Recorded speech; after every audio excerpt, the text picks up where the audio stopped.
Bonsoir tout le monde. Salam alaikum. Sahaf Torkom. Nous allons présenter aujourd'hui la physiopathologie de la thermorégulation.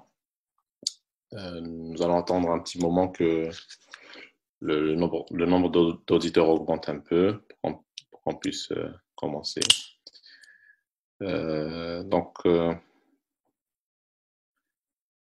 C'est un sujet important. La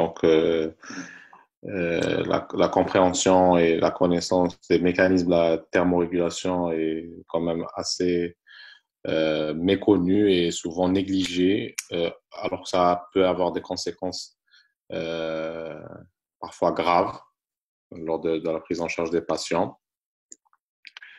Il y a des situations où les troubles de la thermorégulation peuvent conduire bien sûr jusqu'au décès, mais aussi, même s'il n'y a pas de trouble véritable, le fait de ne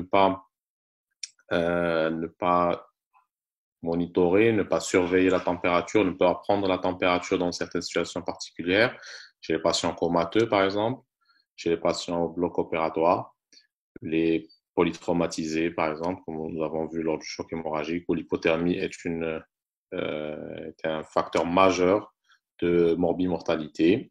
Il aggrave le saignement. Il est à l'origine du choc hémorragique et de sa pérennisation.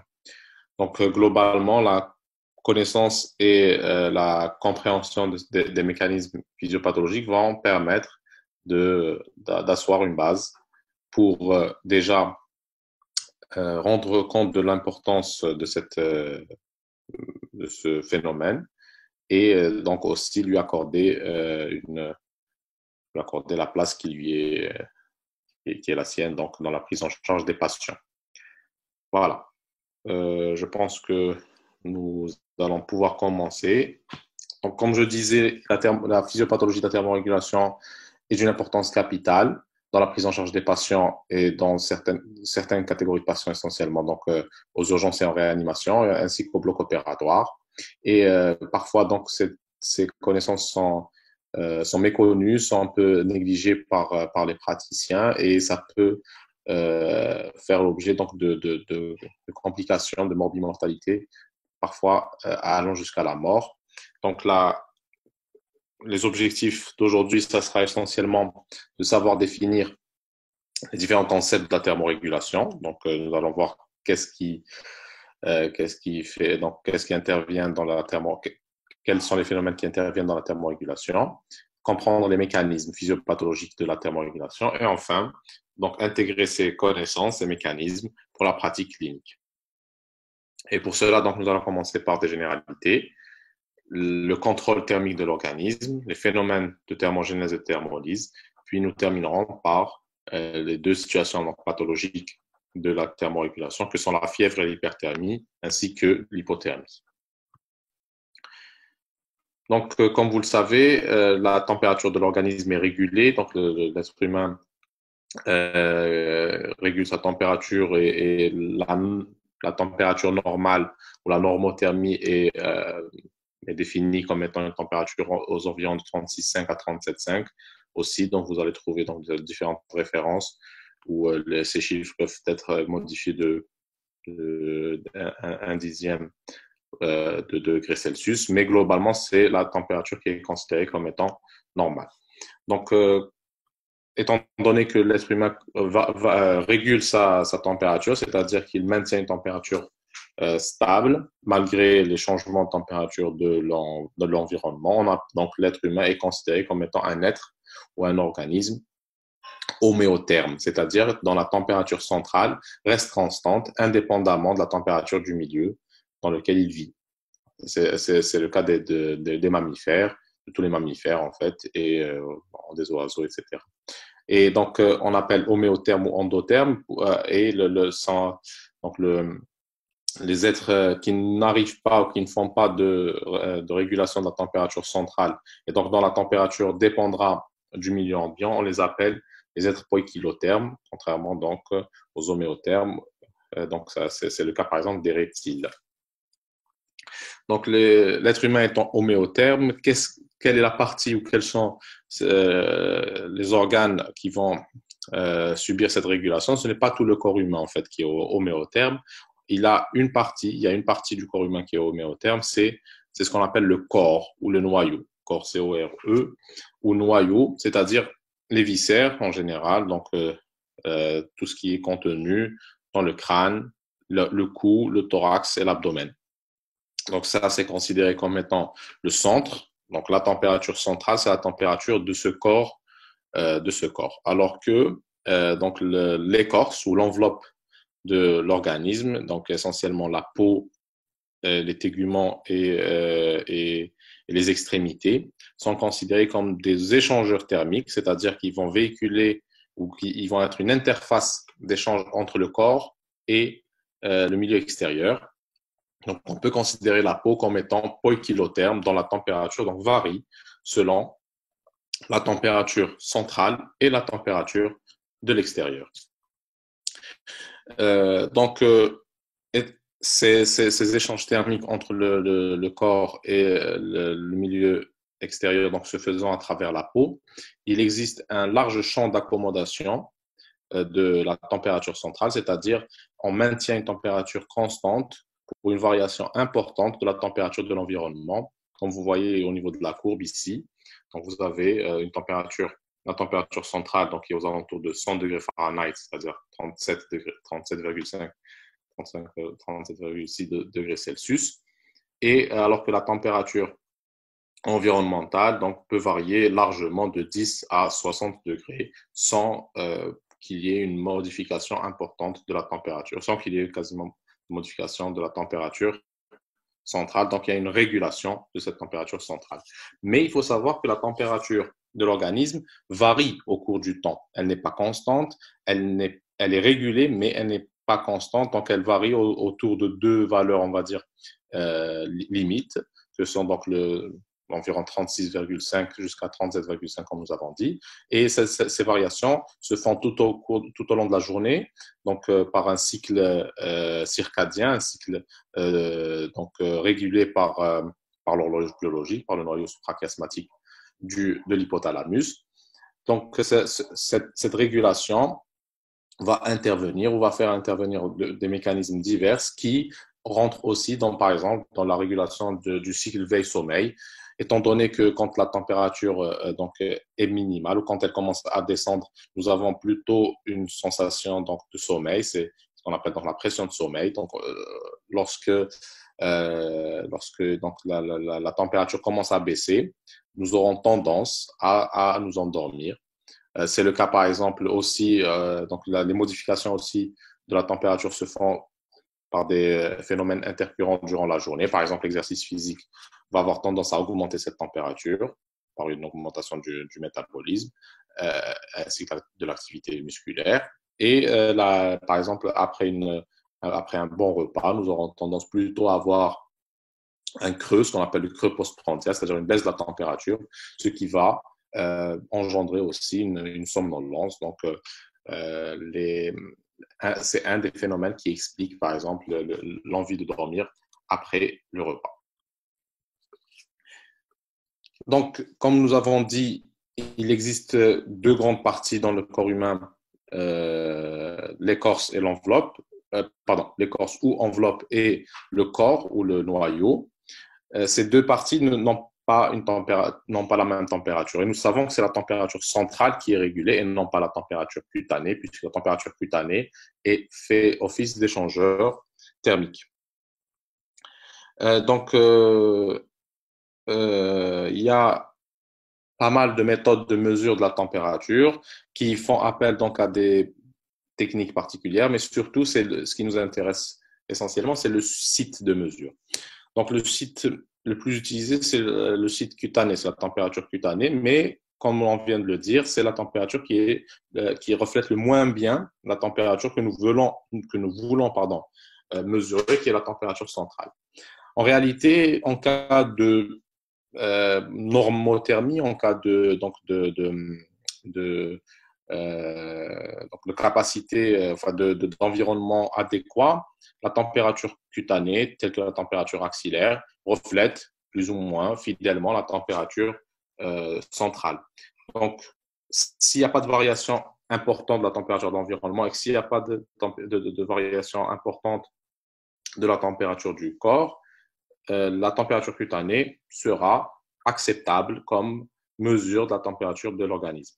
Mais en réalité, donc, dans certaines situations pathologiques, surtout en cas d'hypothermie, comme nous avons vu dans ce schéma-là, vous voyez que la température, en cas de froid, la température du corps reste plus ou moins constante, mais la température externe va être modifiée. Donc, vous voyez la température au niveau du bras qui est de 32 degrés, alors que la température centrale est 37.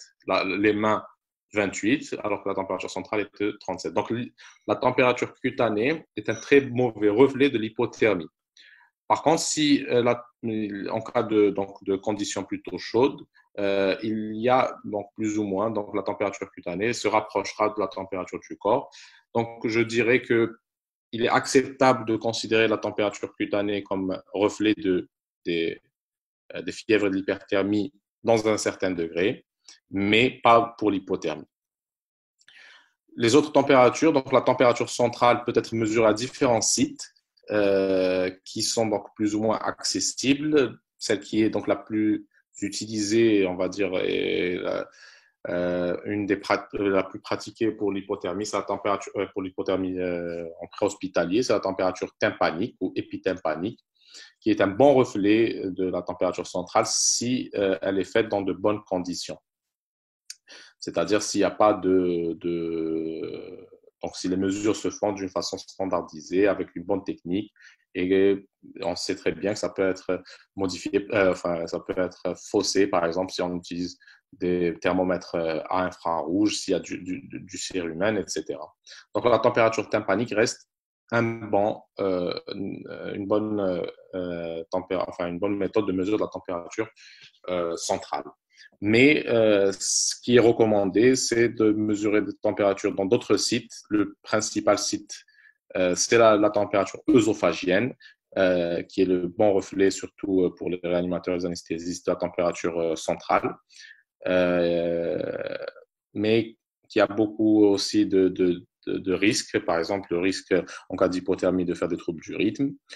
La température rectale, qui reste donc une mesure assez fréquente à faire, mais il faut savoir qu'il faut insérer assez profondément, jusqu'à 10 cm, le thermomètre pour avoir une vraie température centrale au niveau rectal, ou bien, par exemple, la température vésicale. Alors, ce qui fait un bon compromis entre la température œsophagienne et les autres températures, c'est la température mesurée au niveau nasopharyngé, qui probablement devient donc, ou commence à s'imposer comme étant la plus utilisée en anesthésie et en réanimation. Le gold standard reste la mesure de la température centrale au niveau de l'artère pulmonaire par des méthodes invasives et qui ne sont pas donc dénuées de risque. Voilà, après avoir parlé un peu de ces généralités sur comment mesurer la température, où mesure-t-on la température et quelles sont donc les températures que nous devons mesurer. Donc, comme nous avons dit, les phénomènes ou bien les sites de mesure. Nous allons passer à ce qui est qu'est-ce qui est régulé donc comment est-ce qu'on régule cette température centrale, comment est-ce que il y a le maintien d'une température constante dans l'organisme. Donc ces phénomènes-là s'appellent les phénomènes de thermogénèse et de thermolyse, c'est-à-dire de production de chaleur et de perte de chaleur. Ces phénomènes vont s'activer pour maintenir une température stable, une température constante. Et pour cela, donc, l'organisme va faire appel à différents phénomènes qui commencent toujours par donc, les thermorécepteurs, c'est-à-dire qu'on va ressentir les modifications de chaleur du milieu intérieur et du milieu extérieur par des thermorécepteurs centraux et périphériques qui vont véhiculer ces informations donc, de froid ou de chaud à travers donc, les fibres, essentiellement des fibres de type A delta. vers les centres thermorégulateurs qui se trouvent au niveau de l'hypothalamus. Donc, c'est cette voie qu'on appelle donc la voie spinothalamique va en même temps, donc c'est la voie extra-limniscale, cette voie va en même temps être à l'origine de la sensation de chaleur ou de froid, c'est-à-dire de la conscience, de la prise de conscience, mais aussi d'action sur des centres végétatifs, donc qui est le centre hypothalamique. Donc, ces deux, en fait, on vient de résumer ici les deux mécanismes principaux ou les deux éléments principaux pour la régulation de la température. Il y a des mécanismes conscients, des mécanismes volontaires, donc la prise de conscience est d'une importance capitale pour la régulation de la température. Et la deuxième, donc on a ce qu'on appelle donc la partie volontaire ou comportementale, et nous avons les mécanismes végétatifs ou on va dire globalement insensibles, c'est-à-dire non involontaires, qui vont être régulés essentiellement par l'hypothalamus. Donc, ces deux phénomènes vont concourir à maintenir une température stable. Et comme nous le savons, le phénomène de régulation volontaire peut être altéré, fortement altéré chez nos patients, soit à cause de leur pathologie. Par exemple, un patient comateux va bien sûr ne pas pouvoir se couvrir s'il a froid, ne pas pouvoir se dévêtir s'il a chaud. Et donc, ça, c'est logique, mais on l'oublie. Et bien sûr, il y a aussi parfois, même si le patient n'est pas dans cet état grave de coma ou de trouble de la conscience, le fait qu'il soit dans un environnement qui n'est pas le sien, où il n'a pas accès à ses vêtements, il n'a pas accès, parfois ils n'ont pas accès à, à des couvertures, ou ils n'ont pas accès, par exemple, à la... Euh, aux modifications du climatiseur ou au chauffage. Et donc, ces modifications que nous faisons d'une façon donc, automatique, on s'habille quand il fait froid, on augmente la température de la maison quand il fait froid, on la diminue ou on allume le climatiseur quand il fait chaud. Ça, c'est des mécanismes qui sont de régulation volontaire, automatique, qui sont perdus chez nos patients. Et donc, il faudra remplacer ce comportement volontaire par la prise de conscience que le patient peut avoir froid, que le patient peut avoir chaud et qu'il ne peut pas s'adapter si on ne vient pas augmenter la température de la pièce, diminuer la température de la pièce, etc. Et le deuxième phénomène, c'est bien sûr les phénomènes, on va dire, donc involontaires, qui donc vont faire appel à plusieurs mécanismes, musculaires ou non musculaires. Donc nous aurons pour la thermogénèse, c'est-à-dire pour essayer d'augmenter la température, l'effet donc des frissons ou donc l'action des muscles striés. La production de chaleur à partir donc du catabolisme des adipocytes, essentiellement des adipocytes bruns, qui ne sont pas très présents chez l'être humain, c'est plutôt chez les animaux, mais bon, voilà, il faut citer comme mécanisme. La vasoconstriction qui va permettre de diminuer les pertes de chaleur. Ou bien, quand la température augmente, ça sera plutôt des phénomènes de vasodilatation, de transpiration et de perspiration par donc, les glandes sudoripares. Et donc, essentiellement, c'est ce qu'on appelle la thermolyse. Donc, ces phénomènes sont régulés par le système nerveux végétatif et d'autres systèmes hormonaux, comme vous pouvez le voir. Donc, nous avons le système sympathique par sa partie cholinergique pour la transpiration et la vasodilatation, et le système nerveux donc, sympathique par sa partie adrénergique ou noradrénergique pour la vasoconstriction. Donc, le centre de la thermorégulation, c'est l'hypothalamus, plus exactement le noyau postérieur de l'hypothalamus pour la thermolyse, et le noyau antérieur, donc le noyau médial préoptique, pour la thermogénèse. Donc, en fait, l'hypothalamus va jouer le rôle de thermostat. Il va recevoir les informations sur la température du corps. Donc, la température a augmenté, la température a diminué. Donc, si la température du corps a augmenté ou bien il y a un excès de chaleur, il va déclencher les phénomènes de thermolyse, c'est-à-dire vasodilater, augmenter la sudation et diminuer donc la production de chaleur au niveau métabolique. Si maintenant, le contraire, il y a une diminution de la température ambiante et une diminution de la température de l'organisme, il y aura plutôt des phénomènes de vasoconstriction, d'augmentation du métabolisme et d'augmentation de la contraction musculaire, essentiellement représentée par les frissons, comme vous pouvez le voir sur ce schéma qui représente les deux cycles de thermogénèse et de thermolyse. Donc, vous comprenez que le système nerveux central, que le système nerveux végétatif a un rôle central dans la régulation de la température, de par ses actions sur le métabolisme, comme vous pouvez le voir. Il agit sur le foie, sur différents organes, sur le tube digestif, sur le cœur. Il agit sur le vaisseau, donc induisant la vasoconstriction et la vasodilatation pour plus ou moins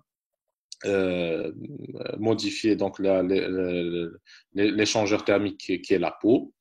Il agit aussi sur certaines glandes telles que les glandes sudoripares.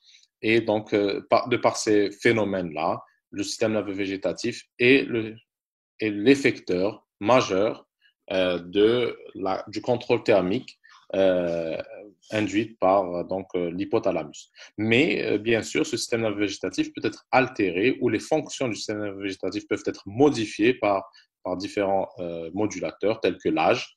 Nous savons qu'avec l'âge, nous avons une sénescence du système nerveux en général, du système nerveux végétatif en particulier dans notre cas, c'est-à-dire nous aurons une dysautonomie qui va commencer à apparaître. Cette dysautonomie peut être accélérée par d'autres phénomènes de sénescence tels que le diabète. Donc, le diabète ou les hyperglycémies sont à l'origine de neuropathie et de neuropathie végétative, entre autres, et donc diminuer ces phénomènes ou modifier ou altérer ces phénomènes. Nous avons aussi l'altération de ces phénomènes par la prise médicamenteuse de médicaments qui vont rentrer en compétition, qui vont altérer la réponse catécholaminergique, sérotoninergique ou cholinergique, par exemple. C'est le cas des antidépresseurs, des neuroleptiques. Nous avons aussi d'autres paramètres physiques qui peuvent altérer, tels que la douleur. Le rythme d'éveil-sommeil, comme nous avons dit, modifie ces phénomènes ce physiologiquement. Donc, un rythme d'éveil-sommeil physiologique modifie le cycle de la température. Si ce cycle-là est altéré, il y a aussi une possibilité d'avoir une dysrégulation thermique. Et les anesthésiques sont donc les médicaments qui agissent le plus sur le système nerveux végétatif, et les patients sous anesthésie ou les comas médicamenteux sont à l'origine de modifications de thermiques très importantes et qui peuvent engendrer des conséquences parfois graves. L'alcool aussi a des conséquences sur la thermorégulation. C'est pour ça que les personnes ou les patients alcooliques, et surtout en cas d'ivresse, le risque d'hypothermie est majeur. Donc, tout cela, donc toute cette régulation fait que la température centrale de l'organisme varie très peu, ce qu'on appelle donc le champ de thermoneutralité, qui est aux environs, donc comme nous avons vu, plus ou moins 0,2, 0,05.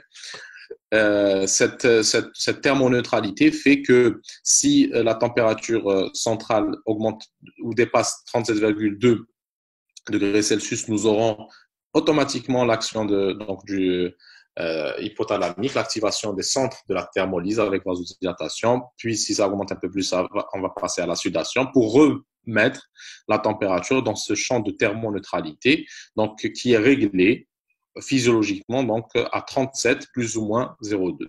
Mais ce champ peut être modifié ou altéré par des médicaments tels que les agents anesthésiques qui peuvent l'élargir jusqu'à passer à 4 degrés, c'est-à-dire que au lieu de déclencher la vasoconstriction quand la température descend au-dessous de 36,8, la vasoconstriction ne pourra être déclenchée que si la température arrive à 35, et donc nous serons déjà en hypothermie avant d'avoir les phénomènes de lutte contre l'hypothermie, c'est-à-dire la thermogénèse et l'inhibition de la thermolyse.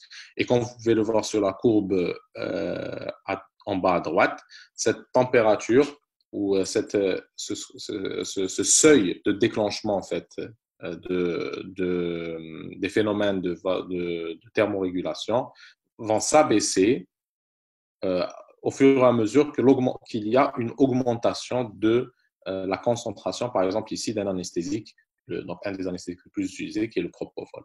Et donc le risque d'hypothermie est majeur quand on augmente les concentrations de propofol sans qu'il y ait une exposition excessive au froid de la part donc, de l'organisme. C'est-à-dire que il y a une inhibition du thermostat lui-même qui devient réglé à des températures plus basses.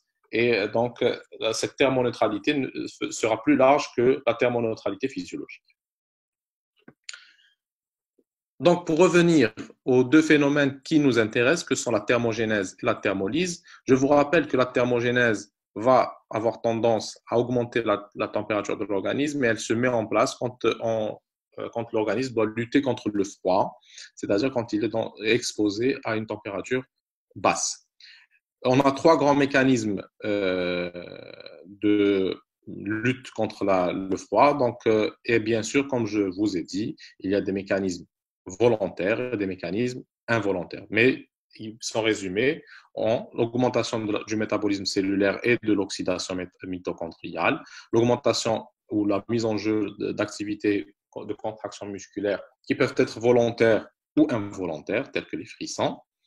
Et bien sûr, il y aura aussi l'inhibition de la thermolyse comme phénomène de lutte contre le froid. Donc, cette augmentation de l'oxydation mitochondriale ou cette augmentation du métabolisme va faire appel à des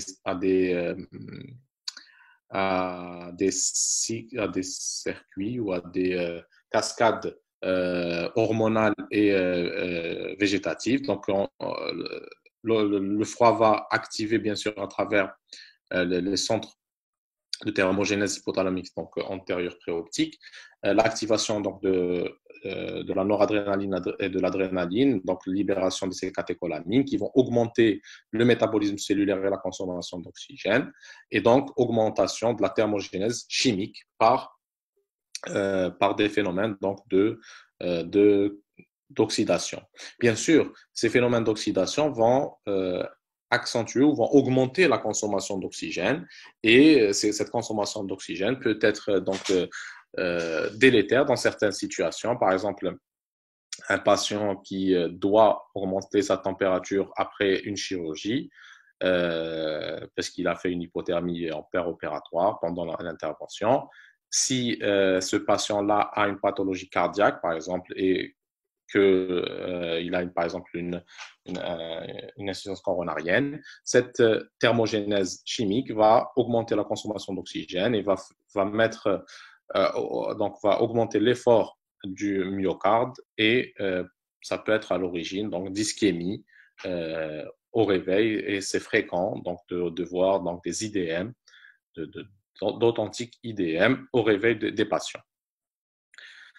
Il y a aussi bien sûr la mise en jeu d'autres voies hormonales telles que celle des hormones thyroïdiennes où donc l'hypothalamus va libérer la TRH qui va stimuler la TSH qui va stimuler la thyroïde pour la sécrétion des hormones thyroïdiennes T4, T3 et donc augmenter la production de chaleur. Ces phénomènes sont un peu plus lents à se mettre en place, mais quand ils s'adaptent, quand ils se mettent en place, ils sont très efficaces et donc c'est un des phénomènes qui explique l'accommodation donc au froid de certains organismes, enfin au bout de quelques semaines, d'hiver, donc où quand nous habitons dans des endroits qui sont plutôt froids. Bien sûr, nous avons aussi des autres hormones de stress telles que le cortisol. Et comme nous avons dit, il y a la production à travers les adipocytes bruns qui ne sont pas très nombreux chez l'être humain et le comportement volontaire de s'habiller chaudement, de se couvrir, etc. et de manger. Les activités musculaires sont aussi à l'origine d'une augmentation donc, de la chaleur produite donc, par les muscles squelettiques. Ça peut être volontaire et donc nous aurons tendance changer de posture ou par exemple, à croiser les bras, à se recroqueviller sur nous-mêmes, à bouger, à faire des exercices. Et le frisson, donc, qui est une activité involontaire, rythmique, musculaire inefficace, c'est-à-dire qui n'induit pas de mouvement, de mouvement des membres, mais juste des contractions musculaires qui se déclenchent généralement à un seuil de 35 à 36 degrés Celsius, mais ce seuil, comme nous avons dit, peut être modifié par certaines conditions. Et donc, ça augmente la production de chaleur d'environ. Donc, ça multiplie par 4 la production de chaleur. En plus de ces phénomènes de thermogénèse, nous aurons aussi des phénomènes d'inhibition de la thermolyse ou de diminution des échanges thermiques, essentiellement par la vasoconstriction cutanée, qui est aussi le fruit du système nerveux sympathique qui agit au niveau des vaisseaux cutanés, comme vous pouvez le voir. Les vaisseaux au niveau du derme et de la peau ont une forme particulière. Nous avons des shunts artério-veineux au niveau de la peau. Ces shunts-là sont donc en épingle à cheveux. Donc il y a une surface importante d'échange thermique. Cette surface donc est augmentée par cette forme en épingle à cheveux des vaisseaux. Et s'il fait froid, donc pour diminuer cet échange thermique entre le sang et la peau et donc avec l'environnement, nous aurons une vasoconstriction, une fermeture de ces shunts et le sang ne va pas traverser ces vaisseaux superficiels. Et donc, on va avoir, donc le sang va rester au niveau profond, au niveau de l'hypoderme, qui va jouer donc le rôle d'isolant. Mais bien sûr,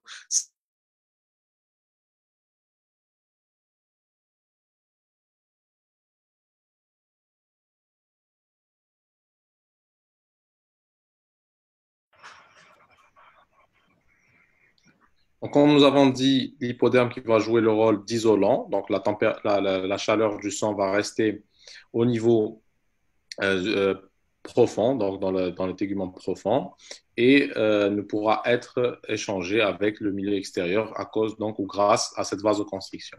Mais cette vasoconstriction artériolaire va aussi diminuer la perfusion cutanée, va diminuer les apports en oxygène et en nutriments de la peau. Et si ça persiste, si ça reste longtemps et si cette vasoconstriction est très marquée, nous pouvons avoir une nécrose cutanée, ce qu'on appelle les gelures, avec donc un risque grave enfin, un risque d'amputation du membre, par exemple. Passons maintenant à la thermolyse, ou les phénomènes qui vont permettre de diminuer la température de l'organisme. Ils sont au nombre de 4 mécanismes. Donc, nous avons la radiation, c'est-à-dire le rayonnement infrarouge. L'organisme aura tendance à émettre la chaleur qu'il emmagasine à travers donc, le rayonnement infrarouge, mais aussi il peut absorber ces rayonnements dans le cadre de l'exposition au soleil. Nous avons aussi les phénomènes de convection. Les phénomènes de convection, c'est donc le réchauffement de la fine pellicule d'air qui se trouve à la surface de la peau, et cette fine pellicule d'air va être brassée par le vent, par exemple, par le mouvement. Et donc, la circulation de l'air et la circulation cutanée vont être donc dans deux sens différents, et il y aura cette convection qui va faire que la chaleur sera d'autant plus évacuée qu'il y a un mouvement d'air à la surface cutanée. Par exemple, en cas de vent, la sensation de froid est augmentée si la vitesse de l'air est accélérée. Nous avons aussi la conduction, c'est-à-dire le contact direct entre la peau et une autre surface. La conduction est très peu importante chez l'être humain en temps normal, c'est-à-dire que généralement nous sommes dans des positions debout ou avec donc une surface cutanée de contact qui est pas très importante. Et enfin, l'évaporation, donc qui est quand même un phénomène important. Comme vous pouvez le voir, donc vous avez les pourcentages de participation de ces phénomènes.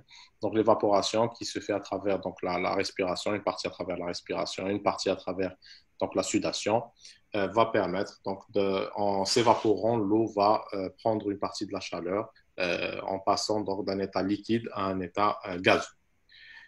Alors, tous ces phénomènes de thermolyse vont se mettre en place, en place ou vont avoir lieu lorsque il y a une augmentation de la température centrale. Donc, l'augmentation de cette température centrale va à travers toujours donc l'hypothalamus, cette fois-ci donc les noyaux postérieurs.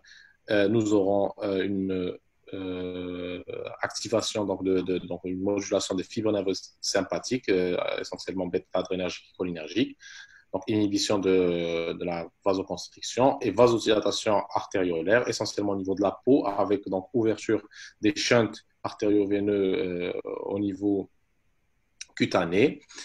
Ces shunts donc s'ouvrant, il va y avoir une surface de contact entre le sang et la peau qui sera plus importante. Et cette surface donc, de contact va permettre un échange thermique avec le milieu extérieur par rayonnement, par conduction et par convection. Donc, nous avons dit essentiellement le rayonnement et la convection. Euh, mais euh,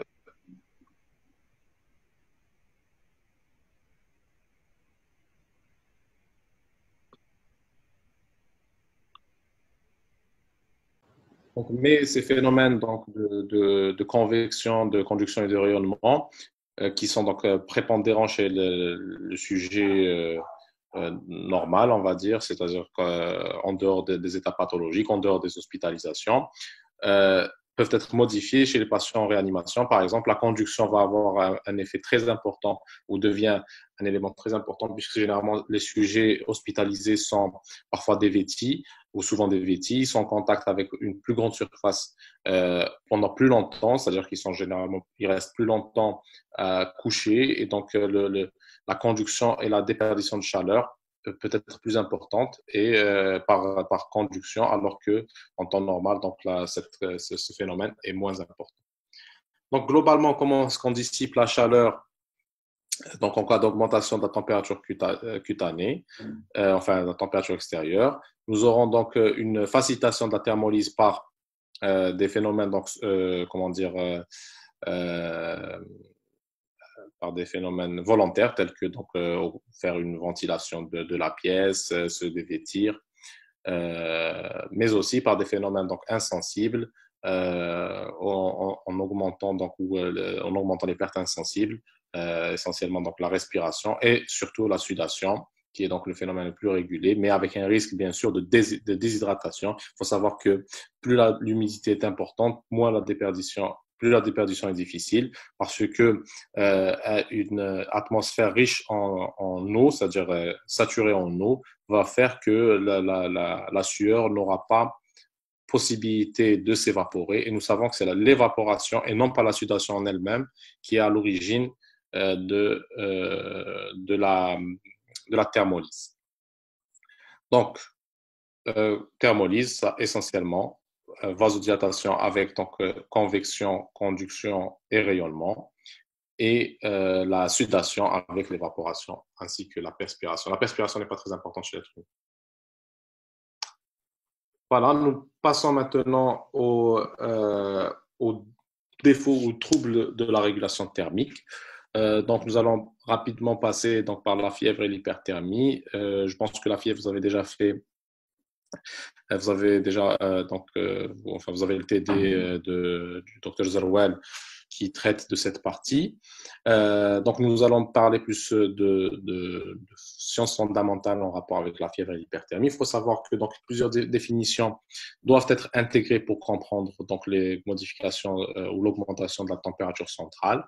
C'est ce qu'on appelle donc, la vague de chaleur, donc, qui est définie selon l'article de Bushama sur New England comme étant une température supérieure à 32 degrés pendant au moins 3 jours consécutifs. Donc, ce qui arrive fréquemment dans nos régions, surtout en été. Cette augmentation donc, de cette vague de chaleur, donc, il y a un risque d'arriver à un stress, ce qu'on appelle le stress à la chaleur, au heat stress, c'est-à-dire une sensation d'inconfort et quelques modifications physiologiques liées à l'exposition à la chaleur, surtout lorsque donc, il y a une augmentation de l'activité physique de l'organisme. Et donc, ce stress, heat stress, va être à l'origine donc, ou va induire le risque de coup de chaleur qui, lui, se définit comme étant une température centrale supérieure à 40 degrés avec une encéphalopathie, avec des troubles de la conscience, avec des troubles du système nerveux central. Et donc, ça, c'est dû classiquement à une exposition environnementale importante, que ce soit par l'exercice ou par une chaleur importante, et surtout s'il y a association des deux. Nous avons aussi d'autres signes tels que l'épuisement lié à la chaleur, donc que ce sont des signes plutôt modérés, légers, liés essentiellement à une déshydratation donc, qui se voit souvent en été et surtout chez les sujets âgés qui perdent certaines fonctions. La température devient supérieure à 37, mais elle reste inférieure à 40. Nous aurons essentiellement un inconfort, une anxiété, des céphalées, bien sûr une soif intense. Et donc, cet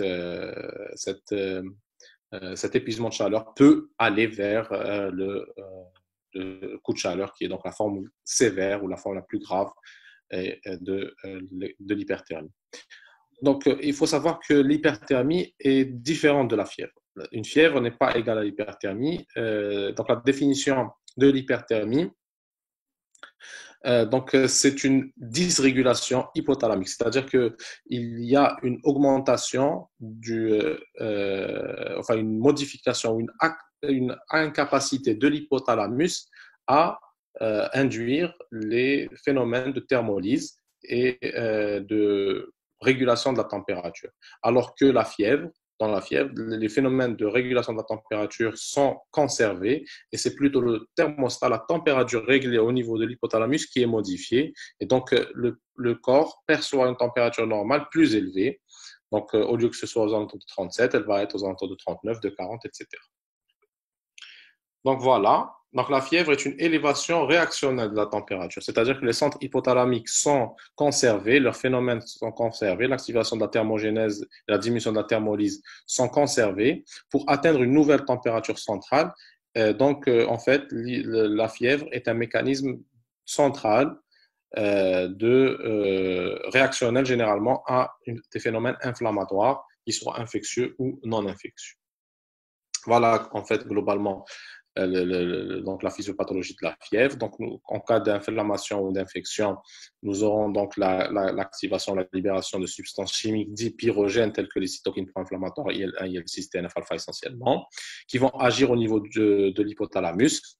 Et lui, donc, au niveau de l'hypothalamus, nous aurons la libération de prostaglandine essentiellement, donc le PGE2, qui va augmenter la température ou la régulation de la température du thermostat hypothalamique, donc avec mise en branle de phénomènes de thermogénèse et de thermolyse, c'est-à-dire que le patient va avoir tendance à frissonner et donc ces frissons vont augmenter et à se couvrir. Il va augmenter sa température jusqu'à atteindre la température cible voulue, enfin la température cible nouvellement réglée. Puis après, dissipation de ces phénomènes, c'est-à-dire soit par prise antibiotiques ou par des phénomènes anti-inflammatoires tels que la libération de cytokines anti-inflammatoires, nous allons revenir à une température initiale. Bien sûr, la fièvre n'est pas anodine, n'est pas toujours anodine. Donc, bien sûr, il faut savoir que la fièvre est un phénomène de lutte contre l'infection. Elle a des bénéfices, mais en même temps, elle peut devenir dangereuse si la température est réglée très élevée, donc surtout si elle dépasse les 39-40 degrés Celsius. Dans ce cas-là, il faudra la traiter et donc il y a un risque de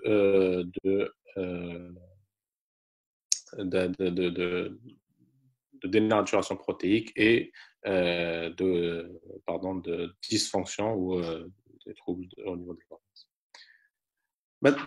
Passons à l'hyperthermie. Comme nous avons dit, donc l'hyperthermie, donc il y a une perte de la thermorégulation, il y a un dépassement de la thermorégulation, soit parce que ces consignes sont dépassées, c'est-à-dire qu'il y a des signes, donc il y a par exemple une sudation tellement importante qu'elle induit une déshydratation, donc cette hyperthermie où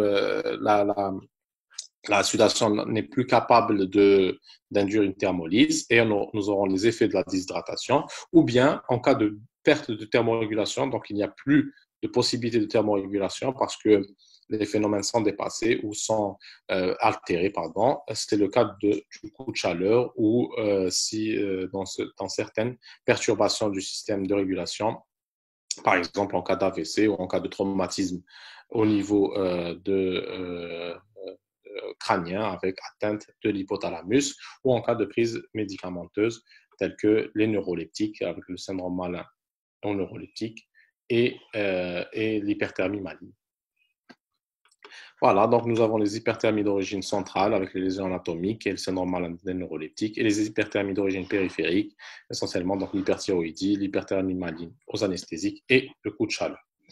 Donc, dans les deux cas, il y a une perte, enfin une thermogénèse excessive avec augmentation donc, de la thermogénèse par rapport à la thermolyse, avec ou sans altération des mécanismes de régulation hypothalamique. Souvent, ces mécanismes sont intriqués, comme vous pouvez le voir, dans l'hypothermie, enfin, pardon, dans le coup de chaleur. Donc, le coup de chaleur qui est le phénomène donc, le plus sévère donc, de l'hyperthermie, c'est une température, comme nous avons dit, qui augmente au niveau, donc qui dépasse les 40 degrés Celsius, et soit par exposition excessive à la chaleur, soit par une activité intense, souvent les deux intriqués, parfois avec facteurs de risque tels que donc, l'âge ou d'autres comorbidités telles que le diabète qui vont faire qu'il y a une mauvaise adaptation à la chaleur. Donc cette hyperthermie va être à l'origine d'une agression de l'organisme avec donc une libération de cytokines pro-inflammatoires qui vont aggraver encore cette hyperthermie. Et nous aurons aussi donc la production ou la vasodilatation cutanée qui va induire une déshydratation, qui va induire une déperdition hydrique, qui va aussi donc être associée à une vasoconstriction splanchnique, avec donc diminution ou hypoperfusion intestinale, avec la libération de donc pullulation microbienne et translocation microbienne à l'origine d'une libération d'endotoxines et un choc endotoxinique avec une défaillance multiviscérale. Donc le choc thermique ou pardon le coup de chaleur est peut-être assez sévère, il peut être assez grave. Donc l'agression inflammatoire ou l'agression pardon de l'organisme par la chaleur va libérer les cytokines pro-inflammatoires. Il va aussi activer la coagulation et tout ça aboutit à un véritable CIRS avec une défaillance multiviscérale, comme vous pouvez le voir sur ce schéma. Les autres hyperthermies, nous avons l'hyperthermie maligne aux anesthésiques, donc, qui est due à une mutation au niveau d'un gène de canal sarcoplasmique qui est le récepteur la ryanodine. Et donc ce gène-là ou ce canal-là va devenir sensible à des anesthésiques, essentiellement à des halogénés, donc des anesthésiques volatiles, qui vont induire une libération excessive de calcium lorsqu'ils sont exposés à cette anesthésique. Ce calcium va augmenter l'activité métabolique des cellules musculaires, donc induire une rigidité, une rhabdomyolyse et une activation importante de la libération d'énergie au niveau mitochondrial et au niveau donc, musculaire, avec un risque d'hyperthermie pouvant être grave et une atteinte multisystémique, comme vous pouvez le voir.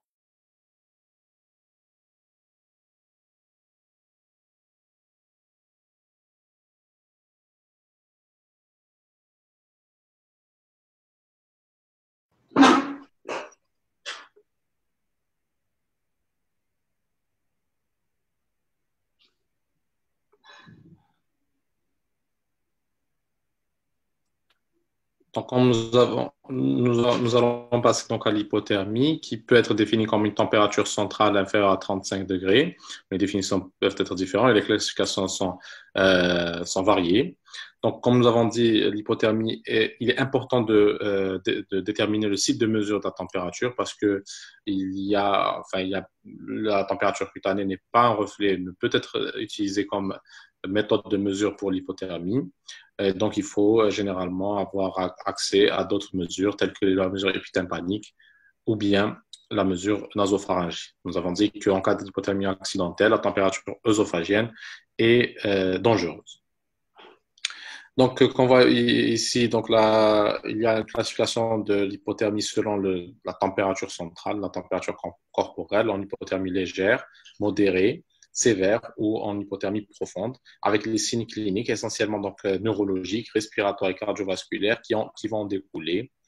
Donc, globalement, nous aurons à partir de 35 degrés, une baisse de la vigilance, des troubles de l'élocution, une polypnée qui est souvent transitoire parce que donc, ça va induire une hypocapnie et surtout la diminution du métabolisme de l'organisme va induire une diminution de la production de CO2 et donc l'hypocapnie va être due à la diminution de la production de CO2 et des signes cardiovasculaires avec tachycardie, HTA transitoire qui vont essayer de lutter contre ces phénomènes. Donc, ils vont essayer de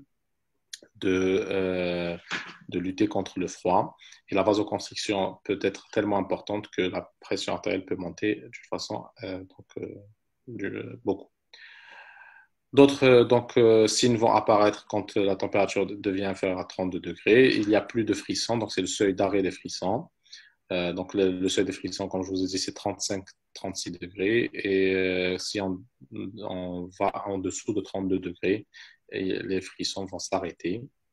Donc, il y a un état stuporeux et la contraction musculaire devient complète. Donc, il y aura une hypertonie. Il y aura une bradypnée progressive, donc à cause de cette hypocapnie, et une bradycardie, donc à cause de la diminution de l'activité métabolique des enzymes. Après, donc, en dessous de 28 degrés, nous sommes donc dans une hypothermie sévère avec coma, mydriasa réactif, trismus, une bradypnée extrême, voire même des pauses respiratoires, une abolition du pouls.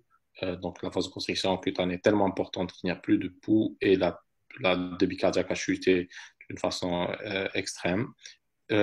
En dessous de 24 degrés, il y a un coma réactif avec arrêt cardio-respiratoire.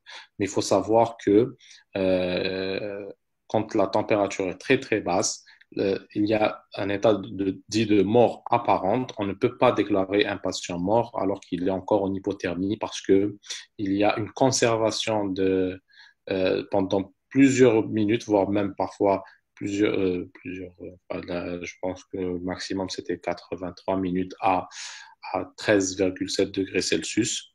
Donc, mais à des températures aux alentours de 19-20 degrés pendant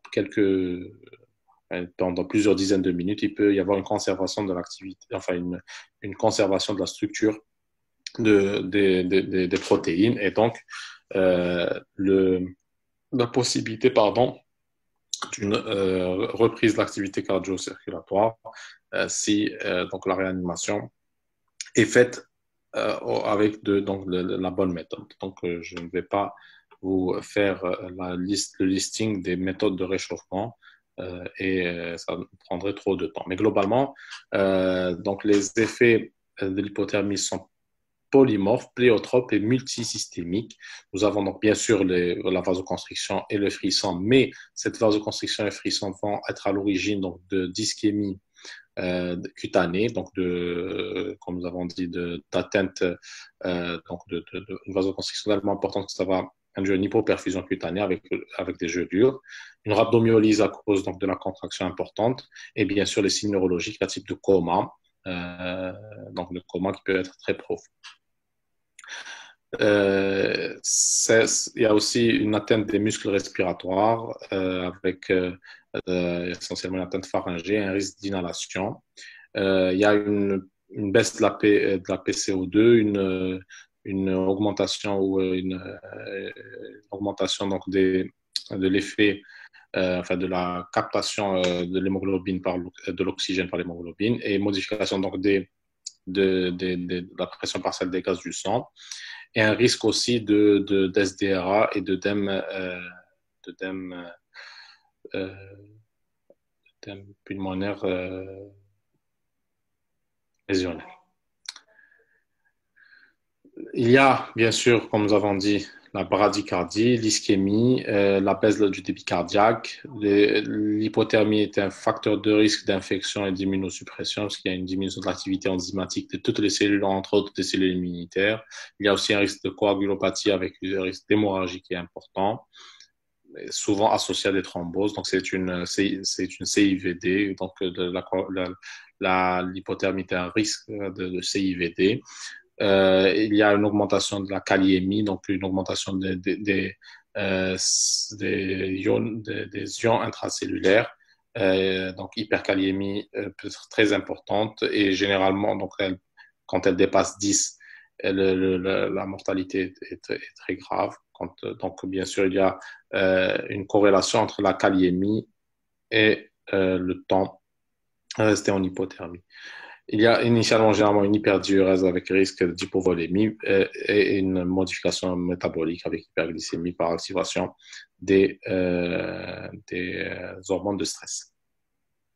Alors, il y a beaucoup donc d'éléments qui vont concourir à l'apparition de ces signes. Bien sûr, plus l'hypothermie s'installe rapidement, moins ces signes seront importants parce que donc s'il y a une hypothermie aiguë, suraiguë, le risque donc j'en ai pas parlé, mais bon, globalement, donc si l'hypothermie est suraiguë, il y a une conservation des organes donc, du corps et il n'y a pas de modification de ces phénomènes-là. Par contre, si l'hypothermie s'installe progressivement d'une façon aiguë ou subaiguë, nous aurons un risque donc d'épuisement de l'organisme. L'hyperdiurèse sera plus importante, donc l'hypovolémie sera plus importante. Et ces signes-là, plus donc la température baisse progressivement, plus les signes auront donc les effets de l'hypothermie auront le temps de s'installer et plus nous aurons donc le risque donc la mortalité est plus élevée. Donc, généralement, la mortalité dépend aussi non seulement de la profondeur de l'hypothermie, mais aussi de la vitesse de son installation. Voilà globalement les signes que nous venons de citer. Donc, il y a des atteintes pléiotropes, multiviscérales. Donc, nous citons par exemple les atteintes cardiaques, avec donc une augmentation du courant potassique au niveau épicardique par rapport au courant endocardique, c'est-à-dire qu'il y aura un gradient transmural avec donc l'apparition de ce qu'on appelle l'angie d'Osborne. Ces troubles de la conduction vont aller vers l'allongement du PR, l'allongement du QT et passer donc jusqu'à une bradycardie sévère. Et aussi le réchauffement, donc le réchauffement de l'organisme peut passer aussi par ces phases de troubles du rythme. Donc attention dans les deux sens. Donc la baisse de la température va induire des troubles du rythme et son augmentation aussi. Il faut respecter la bradycardie en cas d'hypothermie et comme nous l'avons dit, c'est des phénomènes aussi de diminution de la consommation d'oxygène et donc protège une partie de l'organisme. Les atteintes pulmonaires, donc comme nous avons dit, il y a essentiellement une hypocapnie initialement, et puis cette hypocapnie va être due aussi initialement à l'hyperventilation, puis à la diminution du métabolisme. Cette hypocapnie induira une hypoventilation, donc une inhibition de la ventilation alvéolaire, une bradypnée. Il y a aussi une modification des réflexes des voies aériennes supérieures avec risque d'inhalation, une diminution de l'activité du tapis ciliaire, mucociliaire, et donc le risque aussi de lésions inflammatoires par le froid ou bien par le réchauffement avec œdème lésionnel. Et donc, il y a une indication large à l'intubation et à la protection pulmonaire en cas de détresse respiratoire liée à l'hypothermie. Voilà donc des flictènes avec des gelures cutanées liées à une hypothermie sévère, par exemple en cas d'accident, en cas d'avalanche ou en cas d'accident de ski. Donc, je vous remercie pour votre écoute et pour votre attention. Je pense que c'était quand même assez lent, mais les objectifs que nous nous sommes, les objectifs que nous voulions atteindre, je pense qu'ils sont, j'espère qu'ils sont atteints. Et n'hésitez pas à poser des questions et revoir la vidéo pour donc plus de détails. Je vous rappelle qu'il y a un test un test de vérification de ces connaissances-là pour pouvoir fixer les idées et pouvoir euh, vous entraîner. Et je vous remercie.